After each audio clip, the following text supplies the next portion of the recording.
votimit për emigrantët, duke shprehur shqetësim për situatën aktuale, veçanërisht në Greqi, ku shumë emigrant po hasin vështirësi. Rama ka kërkuar mbështetje për emigrantët që jetojnë jashtë vendit, ndërsa ka shpjeguar se Partia Socialiste është e angazhuar për të siguruar një proces më të drejtë dhe më të lehtë për ta. Këtu përfitoj nga rasti, duke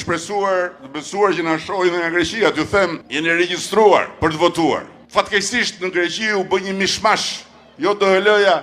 jo Spedeksi, jo Kodeksi, jo ku diun se çfarë. Por tani më mundësia është, dhe do t'ju lutesha të gjithë atyre që janë regjistruar, që të marrin zarfin, të marrin votën, të vendosin edhe ata për ta çuar në vend këtë amanet shekullor dhe për t'ju dhënë fëmijëve të tyre atje në Greqi dhe vetes tyre këtë pasaportën europiane, sepse unë besoj që shqiptarët e Greqisë janë ata që mund ta kuptojnë më mirë se të gjithë shqiptarët e Shqipërisë, se të gjithë shqiptarët e pjesës tjetër të Europës se çfarë do të thotë kjo pasaportë. Prezantoi gjithashtu planin e Partisë